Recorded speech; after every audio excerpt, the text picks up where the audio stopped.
It is very good to be with all of you today. I don't have any prepared remarks. I thank you for the opportunity to come and say a few words.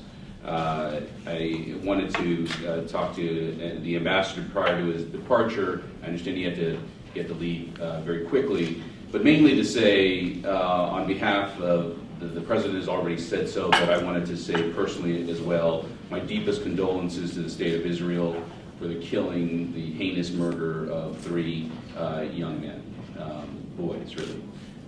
And this act of terror has to be dealt with. It is extraordinary. When you kidnap individuals, that's bad enough. In captivity, to murder them, I mean, the type of depravity that takes is pretty extraordinary. So I just wanted to start by saying that. Richard is right. I'm about to venture forth. I was actually in Geneva for 3 weeks for the Human Rights Council session.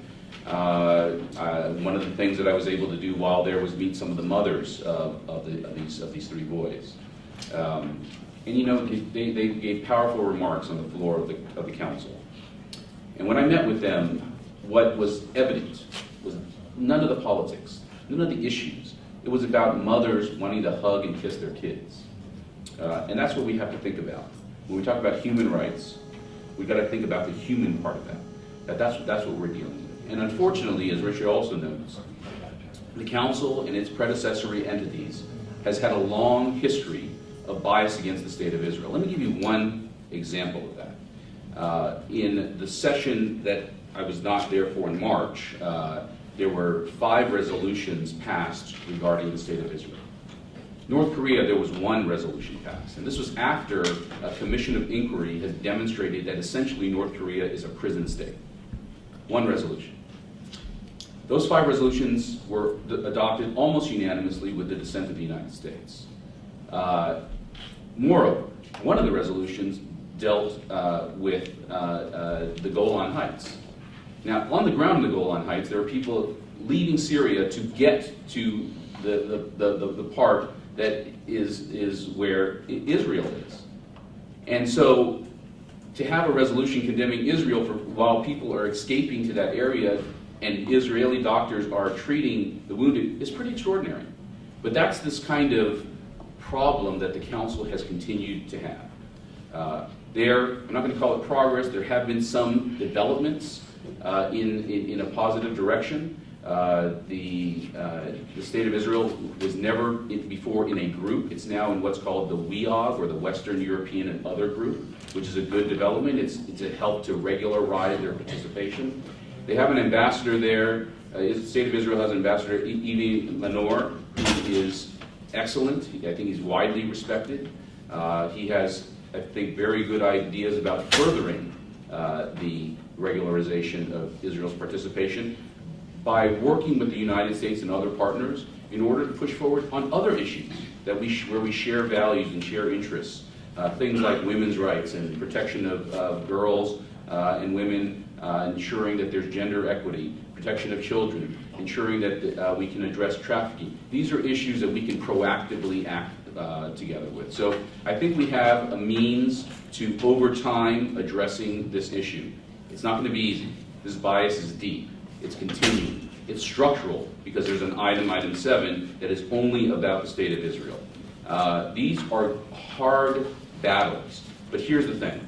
What we have seen in the last few years about those things that we care deepest about in human rights is that engagement is better than disengagement. That these reasons, these challenges are not reasons to disengage. These are reasons to engage. Because when we engage, then we can make the case. When we engage, we can use U.S. leadership with our partners, including Israel, to advance human rights all over the world on important issues, whether it be protection of LGBT people when you're criminalizing their very existence, whether you're talking about freedom of expression or freedom of association. These are our shared values, and these are values that we can ensure are part and parcel of what's going on at the Human Rights Council. Again, they're not going to be easy victories. They're going to be, we're going to win some, we're going to lose some. We're going to win more than we lose, and the world will be better for it. So I'm looking forward to working with Ambassador Manor and others at the Council. I will tell you the bias against Israel is a key priority for me. It's a key priority for a number of reasons. One, it's a key priority because it's the right thing to do, and the United States should always stand up against bias. Secondly, I think it's a distraction. I think when there's an intent to focus on Israel, because it helps these countries distract from things like what's going on in Cuba, in Venezuela, in Syria, in North Korea, in Iran. And so our addressing this is also important for ensuring that the attention is focused in the right direction. And third, as an institution, this is one of the key challenges to the Council's legitimacy. And so if we care about a body at the United Nations that is focused on human rights, then we ought to be focused on its legitimacy. And to focus on its legitimacy means you need to focus on the places in which it is biased against one state or another.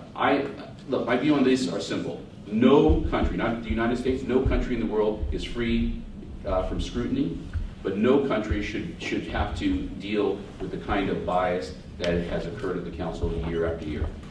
We will make some progress. It'll be slow. It'll be tough. But I am sure that over time we can address this issue and focus the Council on those things that really matter. I look forward to working with folks in this room. Richard, again, thanks for offering me to say a few remarks. I'm off to Geneva in 2 days, so I got to go back to a couple of briefings and packing and things of that nature. So thanks again to everybody for having me here today.